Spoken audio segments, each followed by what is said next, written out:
আমি অসমত বসবাস কৰি পেলাই অসমত থাকি পেলাই অসমৰ প্ৰতি যিটো আমাৰ সৰ্বোচ্চ ত্যাগ কৰাৰ পাছতো কিন্তু আমি অসমত বসবাস কৰি আমি অসুৰক্ষিত আমি অনুভৱ কৰিছোঁ আমাৰ নিজৰ মাটি হেৰাই গৈ আছে নিজৰ অধিকাৰ হেৰাই গৈছে নিজৰ ৰাজনৈতিক অধিকাৰ হেৰাই গৈছে নিজৰ ভূমিৰ অধিকাৰ হেৰাই গৈছে এই সকলো সমস্যাটো লৈ পেলাই ক'ৰবাত নিজৰ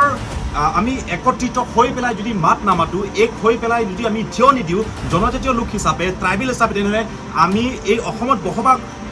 কৰি থকাত নিজৰ ভূমি নিজৰ অধিকাৰখিনি হেৰাই যোৱাত আমাৰ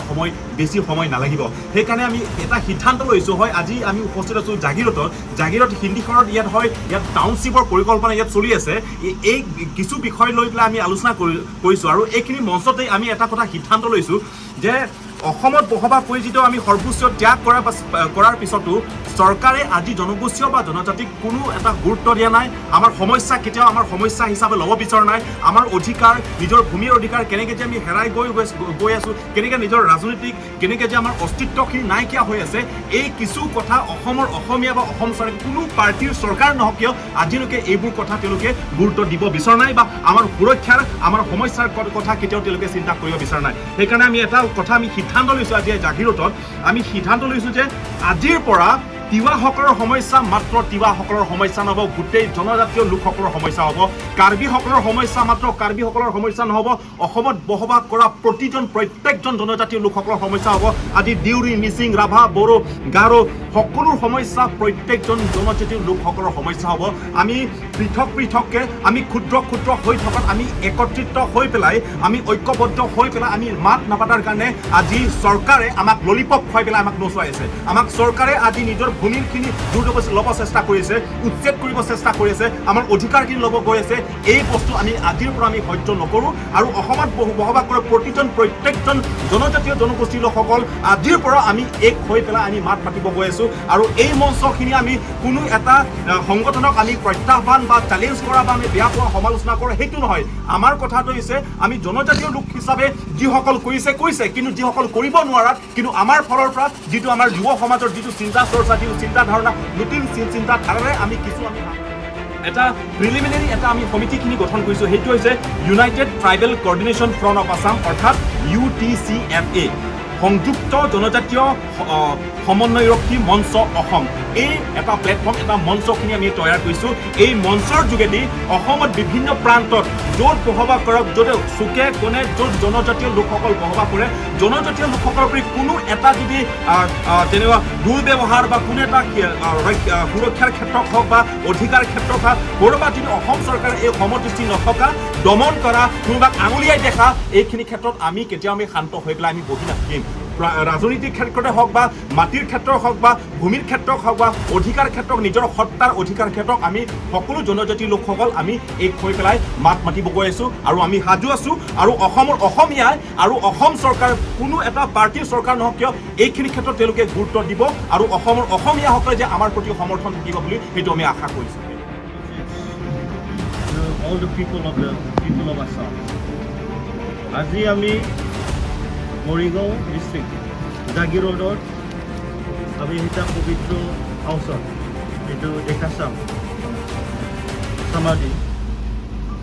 আমাৰ অল তিৱা ষ্টুডেণ্টছ ইউনিয়নৰ যিটো অৰ্গেনাইজ আজি এটা ফাল মিটিং হৈছে আজি আমি ইয়াত এটা ফাল মানে আমাৰ ট্ৰাইবেলৰ কাৰণে অসমৰ কাৰণে আমি এটা ডিচিশ্যন লোৱা হৈছে আজিৰ দিনৰ পৰা all the youths of tribal communities of Assam are united আমি এক গোটা হৈছে আজিৰ দিনৰ পৰা অসমৰ আমাৰ ট্ৰাইবেল ইছ্যুৰ কাৰণে ট্ৰাইবেল সমস্যাৰ কাৰণে আজি ভইচ দিবৰ কাৰণে আৱাজ দিবৰ কাৰণে আজি এই যি মেলত আমি এইটো ফাইনেল ডিচিশ্যন লোৱা হৈছে আৰু আমি এটা ফ্ৰণ্ট অসমৰ ট্ৰাইবেলৰ ইউথ স্পেচিয়েলি ইয়াৰ কাৰণে এটা এন আমব্ৰেলা অৰ্গেনাইজেশ্যনছ এটি ফৰ্ম হোৱা হৈছে এইটো known as United Tribal Coordination Front of Assam আমি আজিৰ দিনৰ পৰা অসমৰ যিটো ট্ৰাইবেলৰ যিটো এক্সপ্লইটেশ্যন যিটো অসমৰ যিটো ট্ৰাইবেলৰ এগেইনষ্টত যিটো ছাপ্ৰেশ্যন আজিত আমি ভাৰত স্বাধীন হোৱাৰ পিছত আফটাৰ দ্য ইণ্ডিপেণ্ডেঞ্চ আমি অসমত ট্ৰাইবেলবিলাক যিটো ভূমিপত্ৰ আমি হৈ পেলাই আমাৰ যিটো ভাৰতৰ সংবিধানৰ যিটো অধিকাৰ সেইটো বিচাৰি আছিলে আজিৰ দিনত পোৱা নাই। ইয়াৰ কাৰণে আজি আমাৰ কোনোবা তিৱা, কোনোবা কাৰ্বি, ডিমাচা, মিচিং, ৰাভা, দেউৰী সকলৰ কাৰণে সোণোৱালৰ মানে সোণোৱাল কছাৰীৰ কাৰণে আমি আজি তিৱা হৈ কাৰণে আমি ষ্টেণ্ড কৰিবৰ কাৰণে আজি এই মিটিংটো লোৱা হৈছে। আৰু এই মিটিঙত আমি এটা ডাঙৰ ডিচিশ্যন লৈছে আজিৰ পৰা আমাৰ অসমৰ যিটো youth, especially all the tribal communities are coming here together and we are united to voice for the rights and political self-determination and the protection of the lands and the rights of the indigenous people of Assam. আজি আমি ইয়াত গোটেই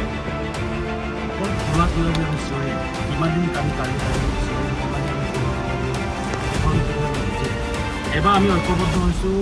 অসমক প্ৰতিনিধিত্ব কৰিবৰ কাৰণে। আমি এছামে ক'ব বিচাৰে যে আমাক ট্ৰাইবেল বুলি, নিজ জাতি বুলি আমাক তলত পেলাব বিচাৰিছে, কিন্তু আমি ক'ব বিচাৰিছোঁ যে অসমৰ প্ৰথমটো জনগোষ্ঠী আমি, অসম সৃষ্টি কৰা জনগোষ্ঠী আমি ট্ৰাইবেলসকল, জনজাতীয় লোকসকল। গতিকে মেইন ষ্ট্ৰীম অসমীয়া আমিহে হয়। গতিকে আমাৰ নেতৃত্বতে এতিয়া অসম চলিব। অসমৰ আমাৰ যিটো নেকি আমাৰ যিবিলাক অমীমাংসিত সমস্যা, তিৱাৰে হওক, কাৰ্বিৰে হওক, বড়োৰে হওক, মিচিঙৰে হওক, আমি সকলোৱে এটা ঐক্যবদ্ধ হৈ এটা আজি যিটো tribal Coordination Front of Assam নামেৰে যিটো নেকি সংযুক্ত জনজাতীয় সমন্বয়ক্ষী মঞ্চ অসম, এই নামাকৰণে আমি সকলো জনগোষ্ঠী আমি ঐক্যবদ্ধ হৈছোঁ। আগন্তুক দিনসমূহত আমি প্ৰত্যেকেই ঐক্যবদ্ধভাৱে আমি তিৱাৰ ক্ষেত্ৰত, কাৰ্বিৰ ক্ষেত্ৰত, বড়োৰ ক্ষেত্ৰত আমি ঐক্যবদ্ধভাৱে আমি যুঁজ দিবলৈ আমি এটা আজি সিদ্ধান্ত গ্ৰহণ কৰিছোঁ। ইয়াৰ প্ৰথমটো কাৰ্যসূচী আমি অহাকালিলৈ জাগিৰোডৰ যি হিন্দীঘৰ, এই হিন্দীঘৰ ৰৌমাৰী খেলপথাৰৰ পৰা আমি জাগিৰোডৰ এই দেওশাল মন্দিৰলৈকে প্ৰায় 5000 মানুহ লৈ আমি ঐক্যবদ্ধভাৱে আমি প্ৰথমটো কাৰ্যসূচী আমাৰ হ'ব হিউমেন চেইন, মানৱ শৃংখল কাৰ্যসূচী। তাত 5000 অধিক আমাৰ জনগণ ইয়াতে আমাৰ ঐক্যবদ্ধ হ'ব। লগতে আমাৰ ট্ৰাইবেল লিডাৰ্ছসকল আমাৰ পাৰ্টিচিপেট কৰিব। তাত নেক্সট কাৰ্যসূচী আছে আমাৰ অহা 10 তাৰিখে তাত নেকি দিছপুৰ চচলত, তাতে আমাৰ প্ৰতিনিধি কাৰ্যসূচী হ'ব। তাতেও মানে 2000ৰ ওপৰত আমাৰ প্ৰতিনিধিসকল তাতে ঐক্যবদ্ধ হৈ আমি আমাৰ অধিকাৰৰ বাবে আমাৰ সংগ্ৰাম আমি কৰিব গৈ আছোঁ। আৰু আমাৰ স্পষ্ট কথা যে আমাক ট্ৰাইবেল বুলি, জনজাতি বুলি আমাক যি নেকি এছাম নিজকে উচ্চ জাতি বুলি যিসকলে নেকি চিনাকি দিব বিচাৰে, তেওঁলোকে আমাক তুচ্ছতে চলি যিটো মন্তব্য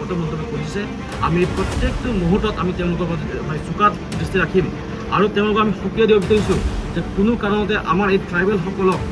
তেনেকুৱা কটু মন্তব্য আপোনালোকে নকৰিব। আমি এই মঞ্চৰ পৰা আমি আপোনালোকক সক্ৰিয় নিবেদন কৰিছোঁ। আজি নেকি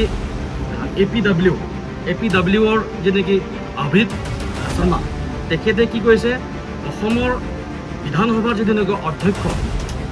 ট্ৰাইবেল হোৱাৰ কাৰণে বোলে এইটো শুদ্ধিকৰণ কৰিব লাগে। তেওঁ ক'ত অধিকাৰ বোলে ট্ৰাইবেলসকল তেনেকৈ এটা কটু মন্তব্য কৰিবৰ কাৰণে?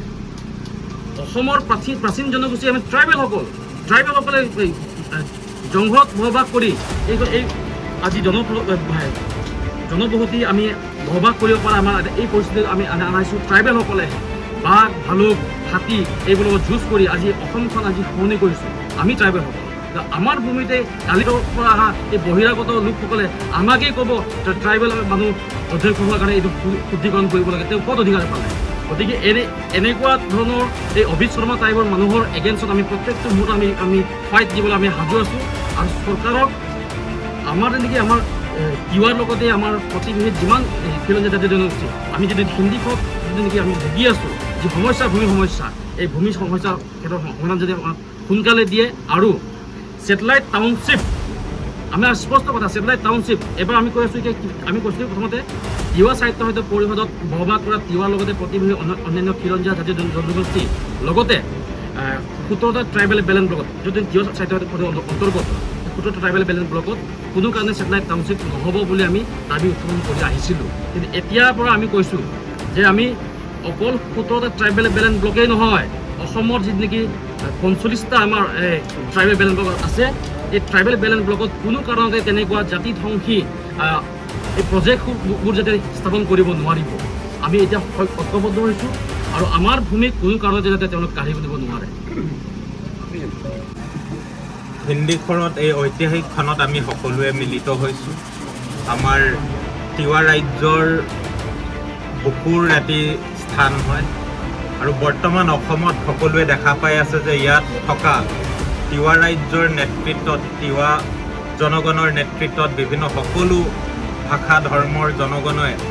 একেষাৰে কথা এষাৰ কৈ আছে যে ইয়াত আমাক টাউনশ্বিপ নালাগে। মুখ্যমন্ত্ৰী হিমন্ত বিশ্ব শৰ্মা ডাঙৰীয়া, পীযুষ হাজৰিকা ডাঙৰীয়া, আপোনালোকে নিশ্চিতৰূপে বুজি পায় যে নো মিনছ নো।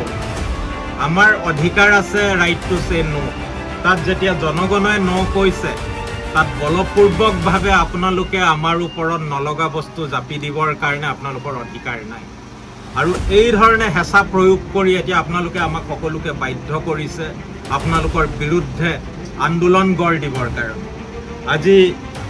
আমাৰ জাগিৰোডকে প্ৰমুখ্যে কৰি কাৰ্বি আংলং, আমাৰ বড়োলেণ্ড, আজি আমাৰ ৰাভা হাছং সকলো অঞ্চলতে আপোনালোকৰ মনে সজা কিছুমান আঁচনিৰে আমাৰ সাধাৰণ মানুহৰ কোনো ধৰণৰ মতামত নোলোৱাকৈ যি ধৰণৰ ধ্বংসৰ উন্নয়নৰ নামত ধ্বংসৰ যজ্ঞ পাতিছে তাৰ বিৰুদ্ধে আজি এই উঠি অহা প্ৰজন্মই আগবাঢ়ি আহিবলৈ বাধ্য হৈছে। আৰু আমাৰ লগত প্ৰতি জনজাতীয় শ্ৰেণীৰ মানুহ আছে। ইয়াত আমাৰ শিক্ষিত মানুহখিনি আছে, আমাৰ ইয়াত ডেকা ল'ৰা ছোৱালী আছে। আমাৰ ট্ৰেডিশ্যনেল ছিষ্টেমসমূহক আমি সন্মান কৰি তেখেতসকলক আমি আমাৰ মাজলৈ আনিছোঁ, কিয়নো সেইবোৰ অধিকাৰ আমাক আমাৰ সংবিধানে দিছে। আমাক 6th শেডিউল দিছে, আমাক আজি ট্ৰাইবেল বেল্ট এণ্ড ব্লক দিছে, আজি 5th শেডিউল দিছে, অট'নমাছ কাউন্সিলছ দিছে, লগতে সকলোৱে জীয়াই থাকিব পৰাকৈ আমাৰ ফাণ্ডামেণ্টেল ৰাইটছসমূহ দিছে। আৰু এই সকলোবোৰ আজি আপোনালোকে খৰ্ব কৰিছে আৰু সেইকাৰণে আজি এনেধৰণৰ ঐতিহাসিক সিদ্ধান্ত কিছুমান আমি ল'বলগীয়া হৈছে। আৰু আমি স্পষ্টভাৱে কৈছোঁ আমাক অৱমাননা আৰু নকৰিব। আমাৰ ৰাইজে আমাক নালাগে কৈছে যেতিয়া আপোনালোকৰ এই প্ৰকল্প ইয়াত নগঢ়িব। গুৱাহাটীখন আপোনালোকে স্মাৰ্ট কৰি তোলক, তাত আমাৰ আপত্তি নাই, অথচ সমগ্ৰ অসমবাসীৰে সেইটো দাবী আছে। গুৱাহাটীক সঁচা অৰ্থত স্মাৰ্ট কৰি তোলক, ডিব্ৰুগড়ক স্মাৰ্ট কৰক, তিনিচুকীয়াক স্মাৰ্ট কৰক, যাতে তাত থকা মানুহখিনিয়ে শান্তিৰে থাকিব পাৰে। আমাৰ ইয়াত আমি শান্তিৰে খেতি বাতি কৰি আমি আছোঁ। আমাক আমাৰ মাটি বাৰী লৈ কাঢ়ি লৈ ধ্বংস নকৰিব। আমি এই দাবী কৰিছোঁ যাতে তৎকালীনভাৱে আপোনালোকে ইয়াক খাৰিজ কৰে। এয়া আমাৰ স্পষ্ট মত।